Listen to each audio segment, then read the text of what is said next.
lanzarlos así de caídas, sin paracaídas, en el libro de Job que hemos estado estudiando.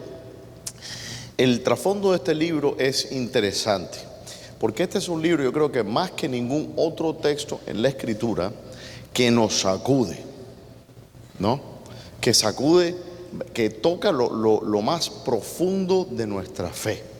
Aquí vemos un hombre que era justo, un hombre que estaba consagrado al Señor, un hombre que oraba por sus hijos, que promovía la santidad, que promovía la búsqueda del Señor, y sin embargo pasa por todas estas terribles calamidades.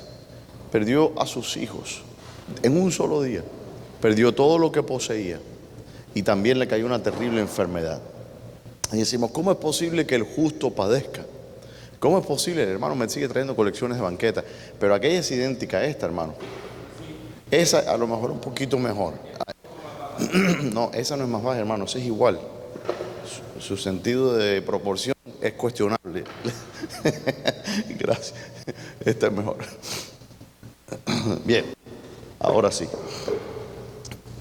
Ok, entonces vemos que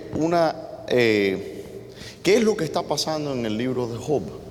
Nos encontramos que se encuentran los ángeles, vienen a la presencia del Señor, y entre esos ángeles nos encontramos que aparece un ángel en especial, con el cual el Señor entabla un diálogo.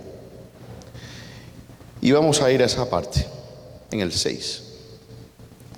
Dice: un día vinieron a presentarse delante de Jehová los hijos de Dios, entre los cuales vino también Satanás.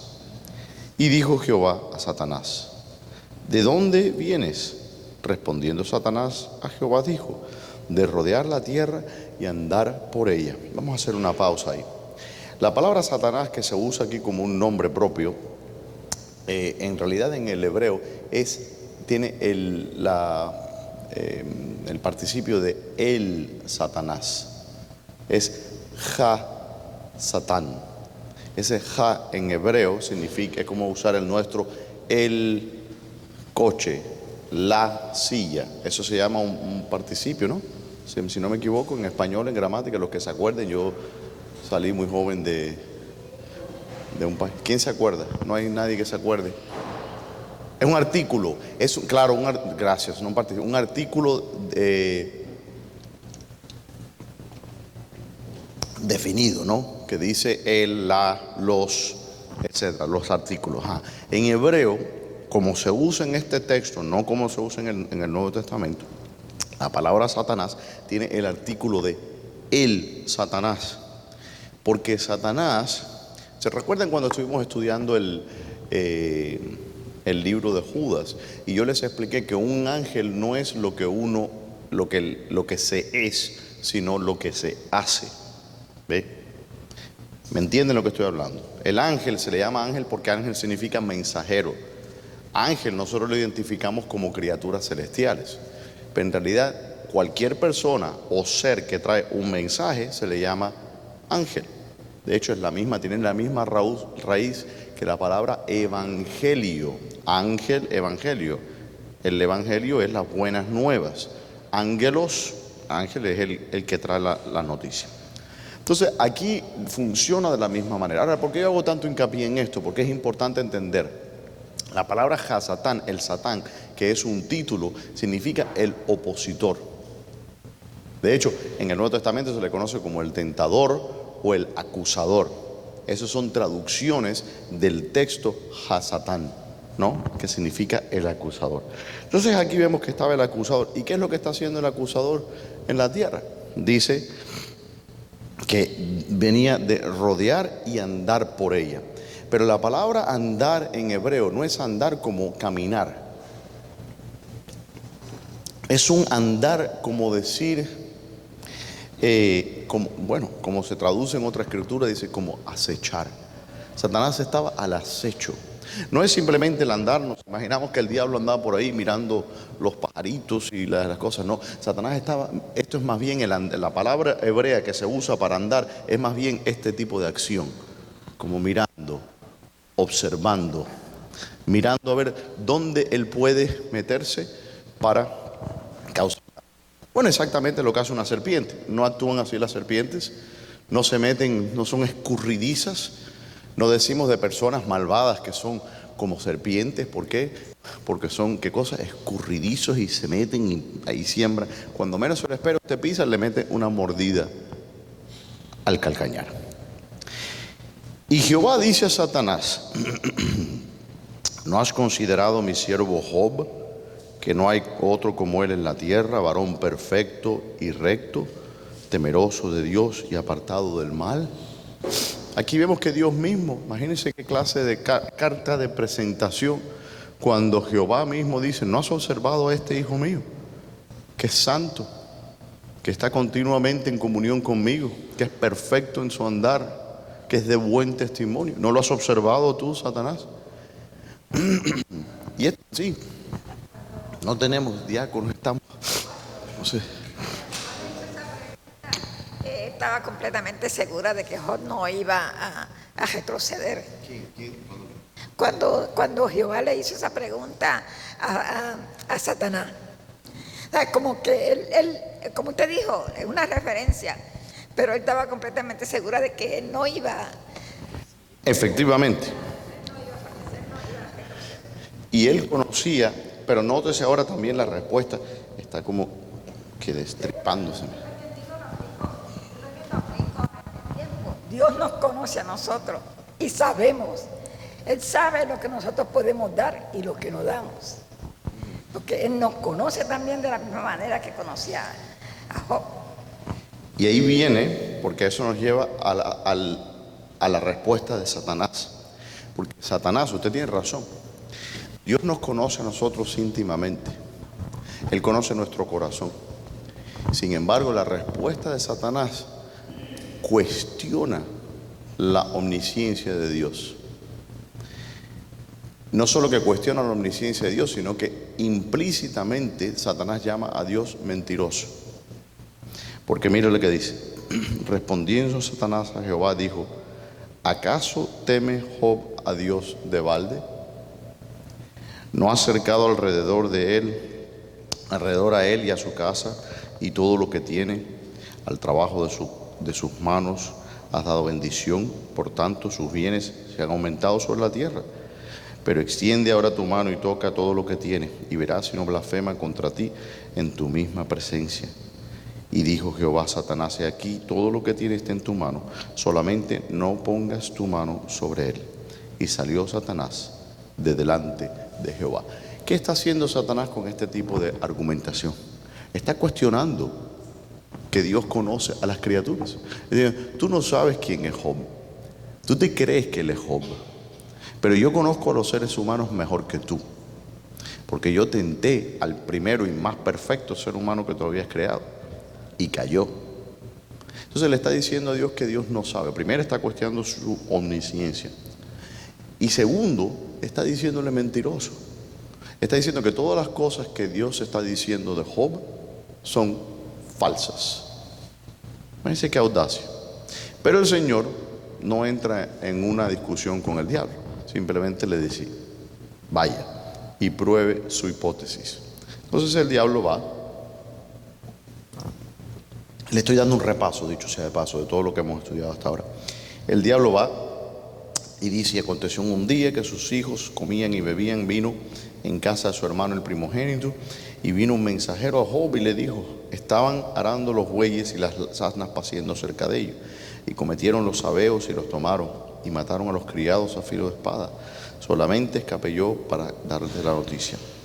Aún estaba hablando cuando vino otro que dijo: fuego de Dios cayó del cielo que quemó las ovejas y los pastores y los consumió. Solamente escapé yo para darles la noticia. Y todavía estaba hablando, y vino otro que dijo: los caldeos hicieron 3 escuadrones y acometieron contra los camellos y los llevaron y mataron a los criados a filo de espada. Y solamente escapé yo para darte la noticia. Entre tanto que hablaba, vino otro que dijo: tus hijos y tus hijas estaban comiendo y bebiendo vino en casa de su hermano el primogénito. Y un gran viento vino del lado del desierto y azotó las 4 esquinas de la casa, y la cual cayó sobre los jóvenes y murieron, y solamente escapé yo para darle la noticia. Eso ha sido, como dice en las palabras de Shakespeare, dice, cuando los problemas vienen, nunca vienen solos, sino que vienen en escuadrones armados. Y aquí vemos que no era una mala noticia sobre mala noticia, sobre mala noticia, sobre mala noticia, sobre este hombre. Entonces Job se levantó y maldijo a Dios. ¿Dice eso? No. Dice, y rasgó su manto, y rasuró su cabeza y se postró en tierra. ¿Y qué hizo? Yo me erizo. ¿Cuántos de nosotros adoraríamos en esas circunstancias? ¿Cuántos de nosotros en medio de la necesidad, de las angustias y de las luchas, nos arrodillamos, rasgamos los vestidos y adoramos al Señor? Qué sabiduría en este hombre, ¿no? Y dijo, desnudo salí del vientre de mi madre y desnudo volveré allá. Jehová dio y Jehová quitó. Sea el nombre de Jehová bendito. En todo esto no pecó Job ni atribuyó a Dios despropósito alguno. Ahora, Job no sabía lo que estaba pasando detrás del telón. Job no sabía lo que estaba acaeciendo con Satanás. Sin embargo, él tuvo gratitud por todas las cosas. Entendía, por lo menos Job, que todas las cosas que él había recibido de Dios las había recibido por gracia, que no era que él las merecía, sino que Dios en su bondad y en su misericordia le dio todas estas cosas. Y si Dios en un momento determinado determinó quitarle, valga la redundancia, quitarle todas estas cosas, bendito aún sea el nombre del Señor. Pero ¿qué ocurre? Esta es la parte 2 del incidente. Y se aconteció que otro día vinieron los hijos de Dios para presentarse delante de Jehová, y que vino el Satanás también entre ellos, presentándose delante de Jehová. Y dijo Jehová a Satanás, ¿de dónde vienes? Y respondió Satanás a Jehová y le dijo, de rodear la tierra y andar por ella. Ese es el ministerio del diablo, rodear la tierra y andar por ella, viendo dónde puede infligir algún tipo de daño. Y Jehová dijo a Satanás, ¿no has considerado a mi siervo Job, que no hay otro como él en la tierra, varón perfecto y recto, temeroso de Dios y apartado del mal, y que todavía retiene su integridad, aun cuando tú me incitaste contra él para que lo arruinara sin causa? Hay varias cosas aquí, porque el testimonio mismo de Dios nos está diciendo que la ruina de Job vino sin causa. Vamos a ver después cuando vienen los amigos. Yo, de hecho, en mi Biblia tengo anotado cuando vinieron los 3 amigos de Job, en el versículo 11, capítulo 2. Yo le tengo puesto un subtítulo de los teólogos. Cuando se aparecieron los teólogos a explicar y a dar razones de por qué había pasado todo esto. Dicen, no, tú tienes que haber hecho algo malo, porque Dios no castiga sin causa. Sin embargo, el mismo testimonio de Dios dice que lo que le ocurrió a Job le ocurrió ¿cómo? Sin causa. Es decir, Job no había hecho nada para meritar el mal que le había sobrevenido.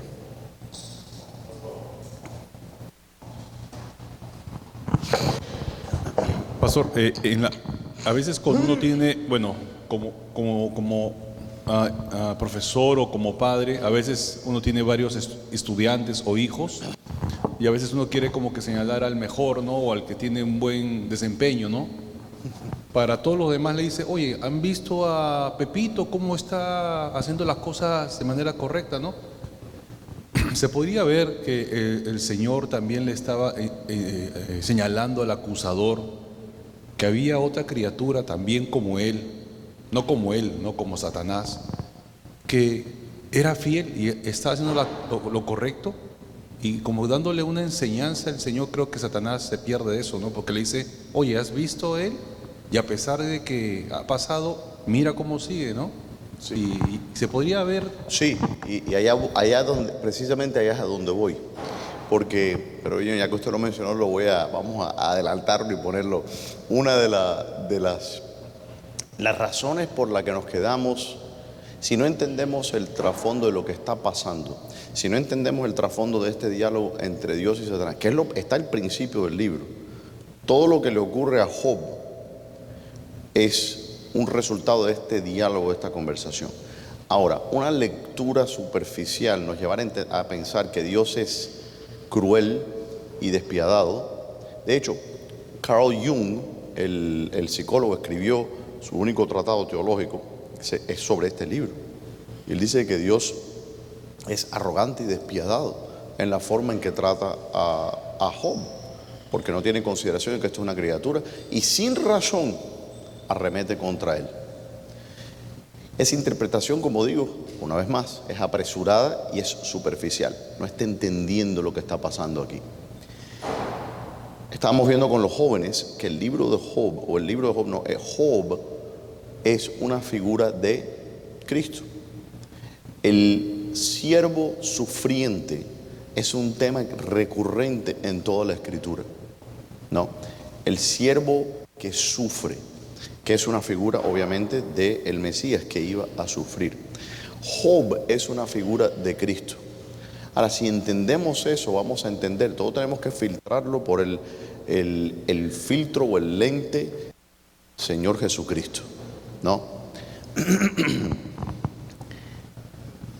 No es accidental que Dios le haga esta pregunta a Satanás.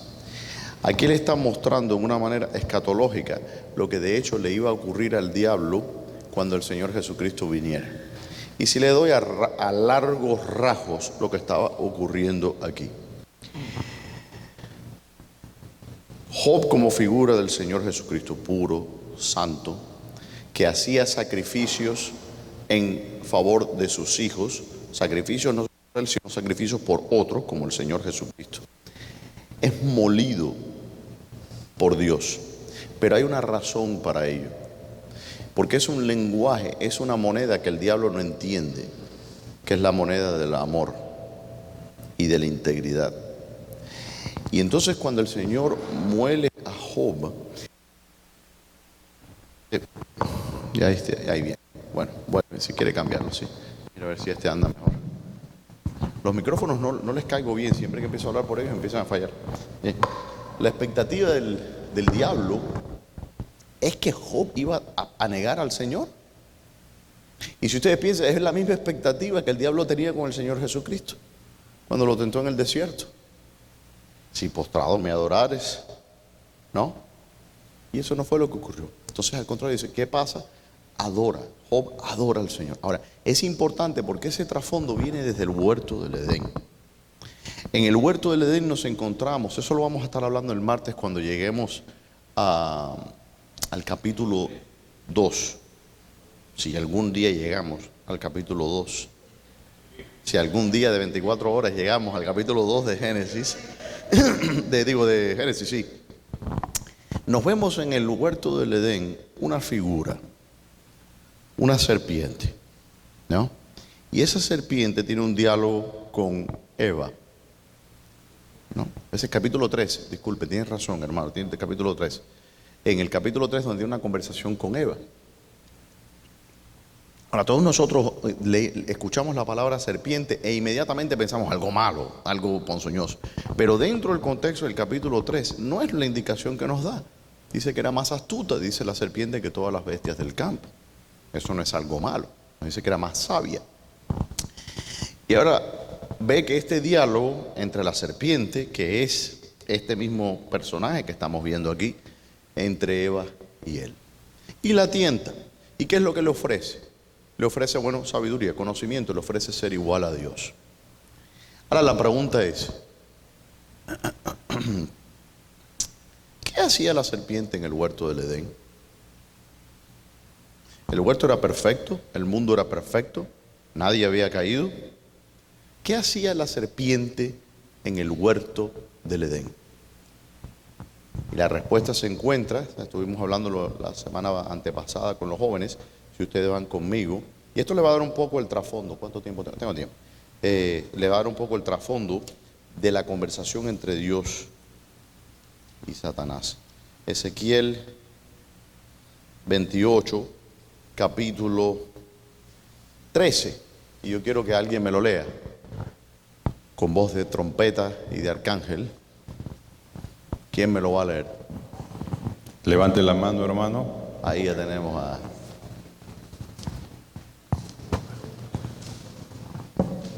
La cita. 28 del 28, 13. Bien, dice así. En Edén, en el huerto de Dios, estuviste. De toda piedra preciosa era tu vestidura, de cornerina, topacio, jaspe, crisólito, berilo y ónice, de zafiro, carbunclo, esmeralda y oro. Los primores de tus tamboriles y flautas estuvieron preparados para ti en el día de tu creación. Aquí le está hablando a quién? Le está hablando al diablo, ¿cierto? En Ezequiel 28 está hablando del diablo. De hecho, habla de la caída y vamos a verlo aquí. Y dice que estaba, ¿dónde estaba el diablo? Dice, en el Edén. Pero no nos describe esto como algo malo, como algo negativo. Dice, no, tú estabas en el Edén y estabas adornado de toda piedra preciosa. De hecho, la palabra para serpiente en hebreo significa brillante. Entonces dice que él estaba en el jardín. ¿Y qué hacía el diablo en el jardín del Edén? ¿Por qué pone Dios al diablo en el jardín del Edén? Antes de ser diablo, ¿no? Vamos a ver la respuesta, Lirio, si la puede leer en el versículo 14. ¿Qué dice?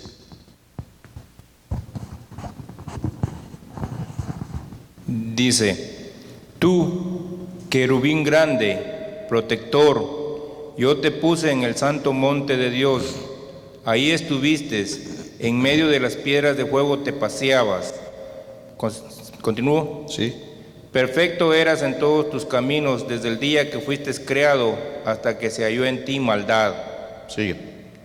A causa de la multitud de tus contrataciones fuiste lleno de iniquidad y pecaste, por lo que yo te eché del monte de Dios y te arrojé de entre las piedras de fuego, oh querubín protector.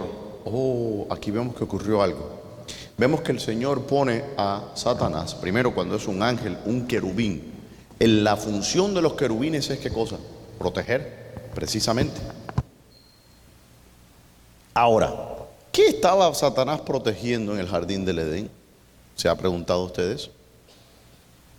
Porque era un querubín protector y fue puesto en el jardín del Edén. Después de que él peca, él lo saca, dice, te saqué ¿cómo se dice? Del fuego del Señor, que significa ¿qué cosa? La comunión de los otros querubines. Fuiste echado a tierra, dice, sobre tu barriga te arrastrarás, dice, como dice en Génesis, no recuerdo. Dice, te arrastrarás y comerás polvo todos los días. Eso es un lenguaje para representar un juicio de que Satanás iba a ser arrojado hasta las partes más bajas de la tierra, hasta la muerte. El polvo en la Escritura representa muerte. ¿Qué estaba protegiendo Satanás? Dios puso a Satanás, pero no es que Satanás se coló en el jardín del Edén. Satanás fue puesto ahí por Dios como parte de su plan perfecto de la creación perfecta. ¿Y lo pone para qué? ¿Recuerdan cuando Él expulsa a Eva y a Adán, a Adán y Eva, del jardín del Edén? ¿Qué puso el Señor a la entrada del jardín? 2 querubines. ¿Para qué? ¿Para proteger qué? Para proteger al árbol de la vida. Les estoy dando la respuesta. ¿Y qué estaba entonces Satanás protegiendo? El árbol del conocimiento del bien y del mal. Ese era su trabajo. Satanás, aquel querubín protector que tenía que proteger al árbol del conocimiento del bien y del mal, no solo no lo protege, sino que se lo da a la mujer en violación del Señor. ¿Entiende cómo se va desenvolviendo toda esta historia cósmica, no? Desde el principio. El Señor crea una creación perfecta, planta un jardín. En ese jardín pone querubines protectores. ¿Protectores por qué? Porque esto es un lugar santo. Este es el templo de Dios. De la misma manera que habían 2 querubines protegiendo el arca del pacto. En el jardín del Edén vemos los querubines protegiendo el lugar donde va a estar la imagen de Dios, que es el hombre que Dios acababa de crear. Dios crea al hombre no en el jardín del Edén, lo creó en Edén. de la tierra, y tomó a ese hombre y lo pone en el lugar santo, en un espacio santo, sagrado. Y en ese espacio sagrado hay qué cosas, todo lo que tiene la santidad tiene qué cosas, límites, ¿no? Tiene espacios, tiene límites dentro de ellos. Y vemos entonces que hay arcángeles a la entrada del jardín del Edén, pero hay también un querubín, querubines a la entrada del jardín del Edén, y hay un querubín protector que estaba protegiendo el árbol del bien y del mal. Esa era la función de Satanás. Bueno, la pregunta es, ¿cuándo pecó Satanás? Comenzó a picar el Satanás. Yo no puedo decir exactamente cuándo fue. Los padres de la iglesia, algunos comentan que la razón por la que Satanás cae fue porque él sintió envidia por el hombre que Dios había hecho. Que Dios crea a una criatura de fango, básicamente, y lo hace su imagen. Y lo pone a él como protector. Imagínese usted como guardián. Es como que pongan a, no sé, a un doctor en teología, 6 babysitters de un niño de 4 años o algo de eso, ¿no? Y eso es lo que dicen ellos que ocurrió. Entonces, la pregunta es, ¿en qué momento cayó Satanás? Lo que yo veo, según la interpretación que estamos viendo, o lo que nos dice la Escritura en Ezequiel 28, cuando Satanás fue creado y fue puesto en el jardín del Edén, aún no había pecado. El lenguaje que vemos en el versículo 13, 14, vemos que no había cometido pecado, porque dice todas estas cosas hermosas que habían sido creadas o preparadas para Satanás para el día de su creación, hasta que fue hallado maldad en él. Entonces, algunos teólogos, yo he escuchado esto muchas veces, sobre todo los teólogos modernos, piensan que Satanás estaba en el jardín del Edén porque ya había sido enjuiciado por Dios por su pecado y Dios lo había lanzado a la tierra, y por eso estaba en el jardín del Edén. Y bueno, eso tendría sentido si Satanás hubiera caído fuera del jardín del Edén, pero no en el lugar santo de Dios, donde no había pecado. Dios no iba a lanzar a Satanás como juicio a su templo en la creación. Entonces, cuando cae Satanás, yo creo, a mi entender de la Escritura, no nos da mucho más detalles que estos. Número uno, que él estaba incorrupto antes de cometer pecado en el jardín del Edén, que fueron creadas todas estas cosas hermosas y estaba entre los otros querubines en el monte de Dios. Él estaba bien ahí hasta que fue hallada maldad en él. ¿En qué momento fue hallada maldad en él? No sé. Fue hallada maldad en él cuando ya él empezó a planificar que él iba a hacer esta cosa horrenda de descuidar, de desproteger al árbol y dárselo a la mujer. ¿Fue en ese momento? ¿O fue que el plan se le ocurrió porque vio a la mujer ahí, tenía tanta rabia cocinando en su corazón que de repente un impulso? Yo no sé, no le voy a hacer un análisis psicológico al diablo, pero lo que sí veo es que la caída del diablo está unida a la caída del hombre, en ese mismo contexto, por decir así. Todo empieza en el jardín del Edén, en el huerto del Señor, un huerto perfecto donde Satanás, que era un querubín protector, descumple su trabajo, incumple su trabajo, ¿no? Y más allá, hace esa cosa abominable, y como por causa de eso, por eso el Señor dice, porque esto has hecho, ¿no? Y le cae el juicio sobre él. Así que a mí me parece que es algo de eso, ¿sí, hermano? Sí, pastor, solamente para precisar, en el jardín del Edén habrían entonces 2 árboles, uno que era el del bien y el mal y el otro que era el árbol de la vida. Sí. El árbol de la vida no tenía protección, estaba a disposición de Adán y Eva para tomarlo en el momento que quisieran, porque el Señor le dijo, Sí. de todos los árboles puedes comer menos del árbol del bien y del mal. Correcto. Mantenga acá. Y entonces Satanás estaba protegiendo el árbol del bien y del mal. Y ahí es donde yo no sé cómo interpretarlo.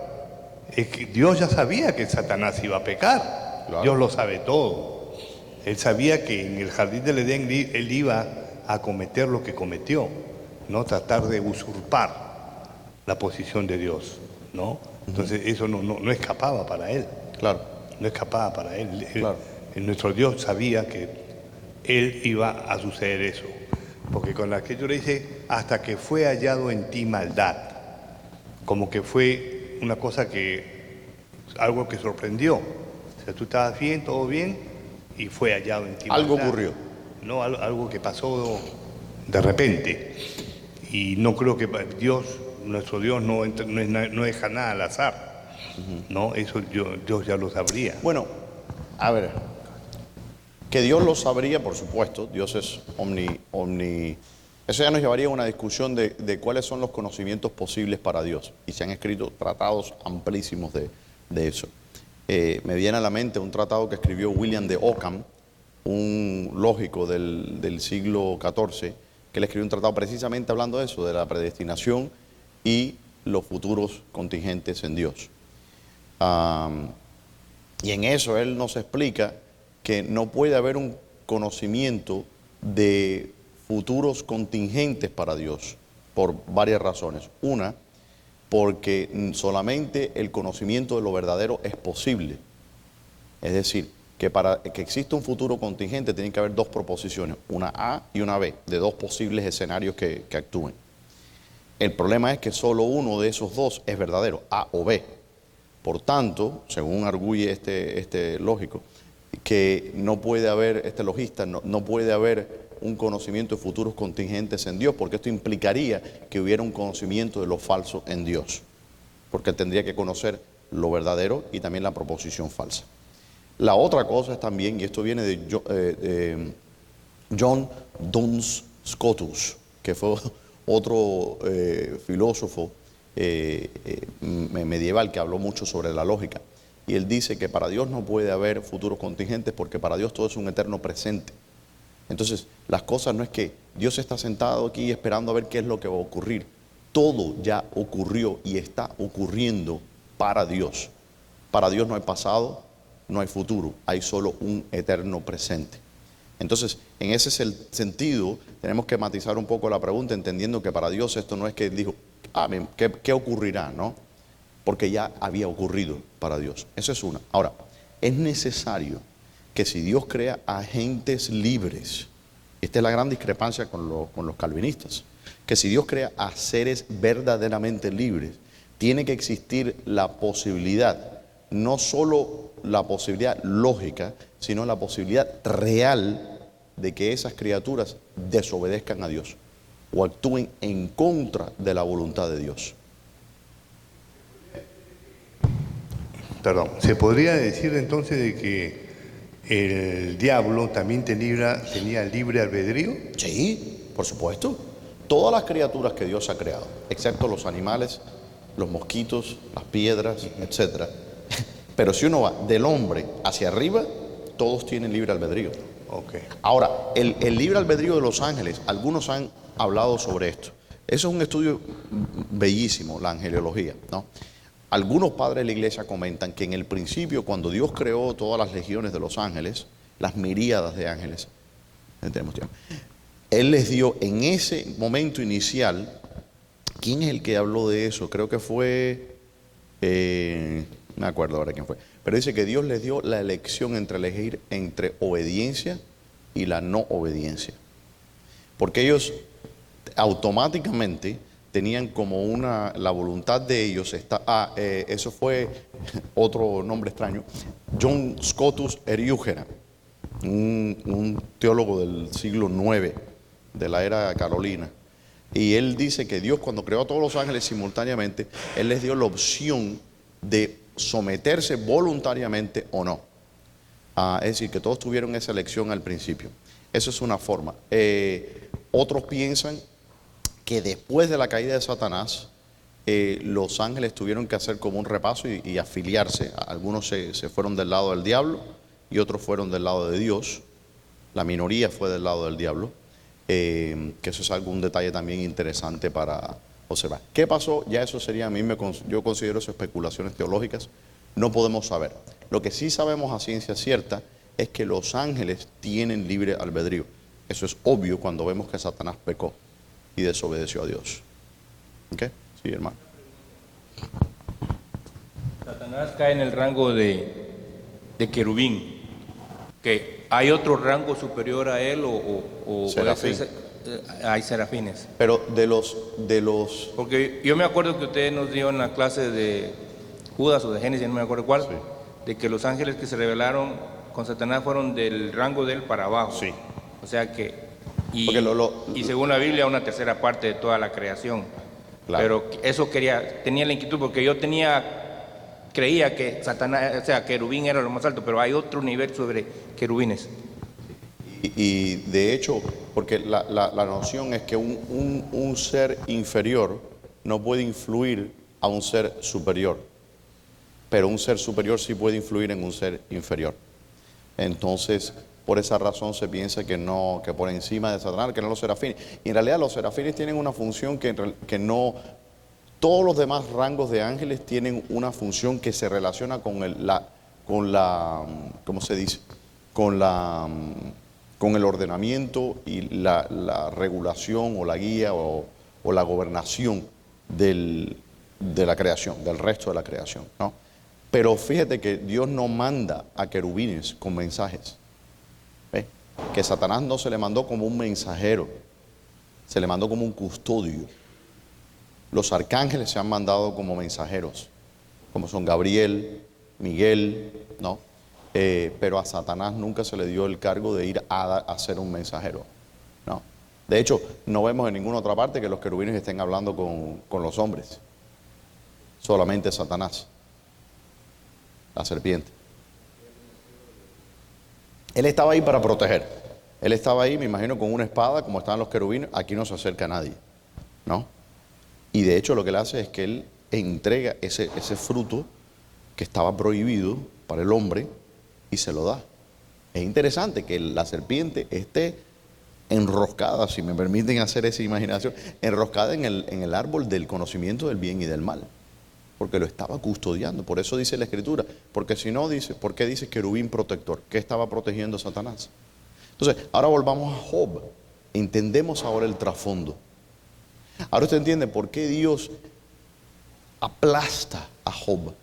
¿Por qué Él le va a demostrar ahora a Satanás que aún con un ser aplastado e inferior a él, como lo era Job, Él lo va a avergonzar y lo va a destruir? Y ese es el gran poder de Dios. Ese es el libro de Job. Dios destruye la arrogancia de Satanás por medio de la humillación de Job. De la misma manera que destruyó a Satanás y al imperio de la muerte por medio de la humillación del Señor Jesucristo. Entonces, si ya entendemos ese trasfondo que existe, podemos ver el texto desde otro punto. Ya no vemos a un Dios, como algunos han dicho, arrogante y ensañado con destruir una criatura suya sin son ni ton, sino que vemos que Dios está usando a esa criatura suya débil para destruir a lo fuerte. Como dice, porque Dios escogió lo débil, dice, ¿para qué? Para avergonzar a qué? A lo fuerte. Y también en otro pasaje en la Escritura dice, porque cuando soy débil, entonces soy ¿qué cosa? Fuerte. ¿Se acuerdan del apóstol Pablo? Entonces, el gran milagro que Dios hace es que por medio de la debilidad destruye aquello que es fuerte, que es Satanás. Que se refiere incluso al Señor Jesucristo cuando dice que no puede, dice, un hombre robar una casa hasta que no entre, y dice, ata al hombre fuerte. ¿Quién es ese hombre fuerte? Bueno, ese es Satanás. Amén.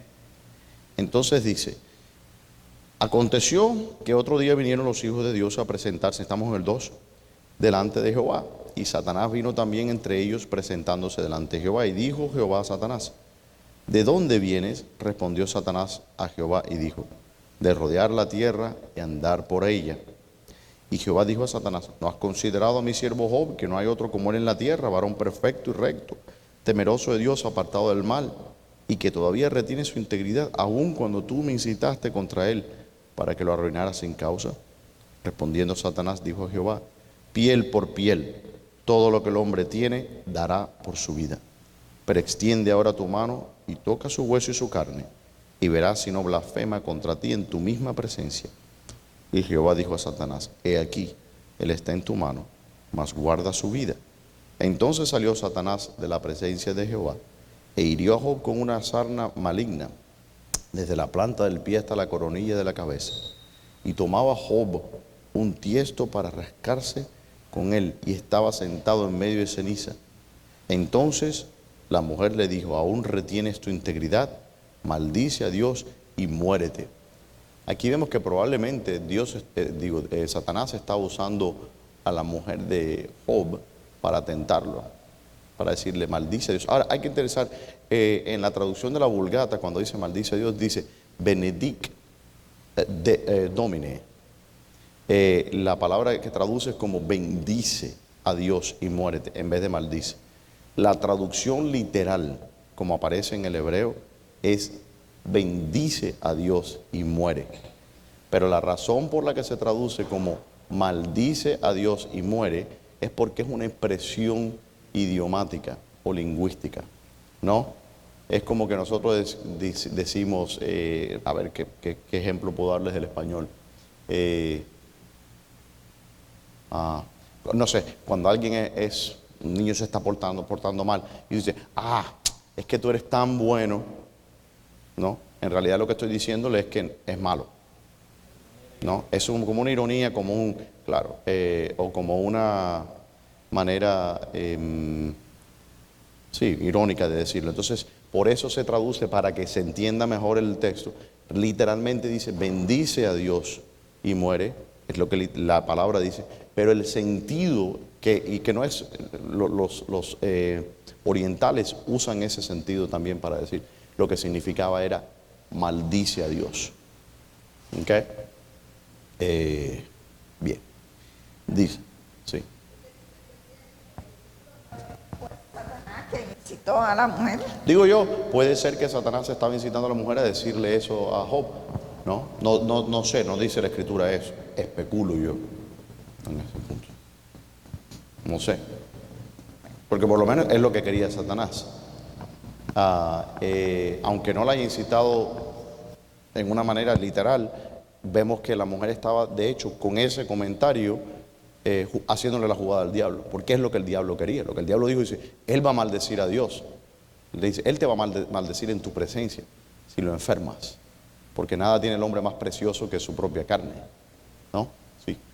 Un comentario acerca de ese versículo, y donde dicen que realmente la mujer no era que quisiera desearle el mal a Job, sino que era tanto el sufrimiento de Job que quería como que Job terminara con esa agonía, y por eso que le sugiere esa. He escuchado también esas interpretaciones, y tal vez ¿cómo se dice? Una interpretación más generosa de lo que la mujer de Job estaba haciendo. Probablemente también, como digo, no lo sé. Yo especulo en este asunto. Pero vemos también, lo interesante es que Job le cae esta sarna, dice que le carcomía desde los pies hasta la coronilla, de la misma manera que la sarna del pecado cayó o fue puesta sobre el Señor Jesucristo, que era santo. El que no conoció pecado, que dice por nosotros, que dice, lo hizo pecado. No dice que Dios lo hizo al Señor pecador, pero dice que Dios hizo al Señor, ¿qué cosa? Pecado. Hay que entender también el contexto en que esto viene. En la Escritura nos habla de que cuando se cogía aquel cordero santo para sacrificarlo al Señor, ¿se acuerdan? Y se ponía el pecado sobre aquel cordero y se lanzaba afuera, ¿no? Para expiar el pecado. Entonces Dios, este hombre que es santo, Dios, ¿qué hace? Pone sobre él, lo hace pecado. El pecado de la humanidad se es puesto sobre él. De la misma manera que Job, que era un hombre santo y piadoso, ¿qué hace el Señor? El diablo le manda una sarna. La sarna representa ¿qué cosa? El pecado. Por eso es que Job es una figura de Cristo. Entonces dice, bueno, maldice a Dios y muérete.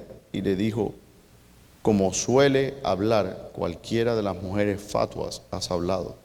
¿Qué? ¿Recibiremos de Dios el bien y el mal no lo recibiremos? En todo esto no pecó Job con sus labios. Y ahí viene entonces, aparecen los teólogos, los tres amigos de Job, Elifaz temarita, Bildad suita y Zoar naamita. Luego que oyeron todos este mal que le había sobrevenido, vinieron cada uno de su lugar, porque habían convenido en venir juntos para condolerse de él y consolarle. Los cuales, alzando los ojos desde lejos, no le conocieron, y lloraron a gritos, y cada uno de ellos rasgó su manto, y los tres esparcieron polvo sobre sus cabezas hacia el cielo, y se sentaron con él en tierra por 7 días y 7 noches. Y ninguno le hablaba palabra, porque veían que su dolor era muy grande. Y todo fue tan bueno cuando estos amigos no hablaron palabra y se sentaron en el dolor acompañando a su amigo.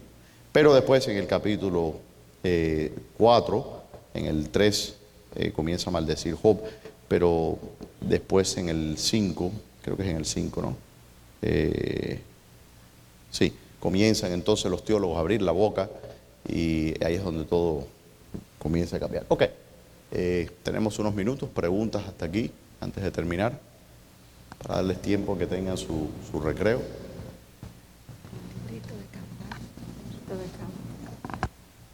No, ok. ¿Sí? Psst, mira. La pregunta que yo siempre me he hecho es, al final, ¿no? ¿Cómo, si los otros hijos que tuvo Job fue la misma mujer que le dijo que lo maldijera? Si los hijos que tuvo Job fue la misma mujer, de esa mujer, me imagino.